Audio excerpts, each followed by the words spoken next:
Road Rage, the issues faced by the Belt and Road Initiative after COVID, by Elyas. The Belt and Road Initiative, officially called the 21st Century Maritime Silk Road, is a key part of Xi Jinping's foreign policy. It is a series of foreign development loans and has had $966 billion worth of transactions from 2013 to mid-2023, funding over 3,000 projects across the globe. China claims it has created 420,000 jobs and lifted 40 million people out of poverty. It is an incredibly large scheme involving 152 countries, which encompass over 75% of global population and 50% of GDP, and has become of great importance to the Chinese government, even going so far as to have it written into the constitution. It is targeted at developing countries, helping them build infrastructure for trade and production. COVID saw the initiative run into issues, such as quarantines and social distancing slowing down construction. But even before that, the initiative was cutting spending due to problems being encountered within current loans and projects, in part due to initial reckless lending to poor countries with lacking risk assessment. This has led to increasing caution with loans as shown on the chart, especially due to the pandemic causing the Chinese economy to falter, decreasing public enthusiasm for the BRI, and forcing increased domestic spending to fix it.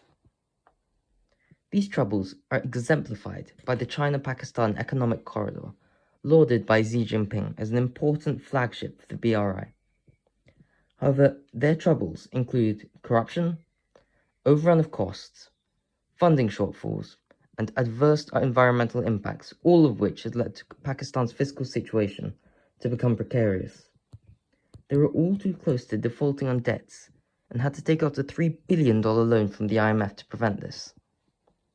However, Pakistan is one of the worst scenarios for the BRI, where overall only 10% of the projects have been classed as troubles, as opposed to Pakistan's 20%, which have been delayed indefinitely or outright cancelled.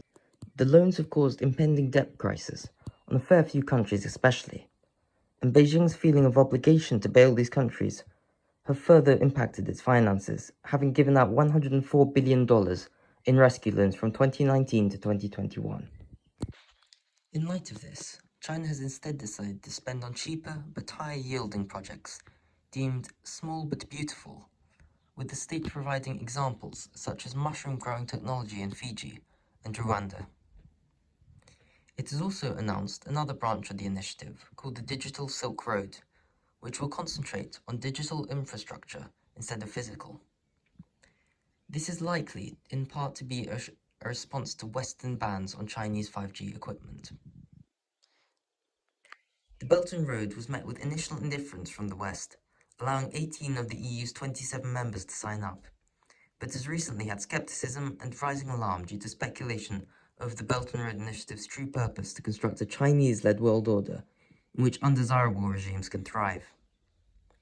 There has been considerable reaction due to this, in particular with the Blue Dot Network, announced in the OECD in April 2024, to provide an alternate source of funding for infrastructure projects that will be overseen by the OECD to ensure various standards are met, to attempt not to repeat the BRI's failings.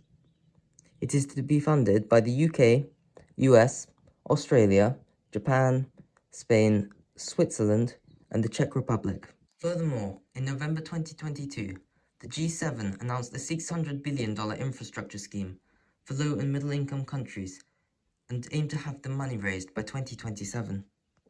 Thank you for listening.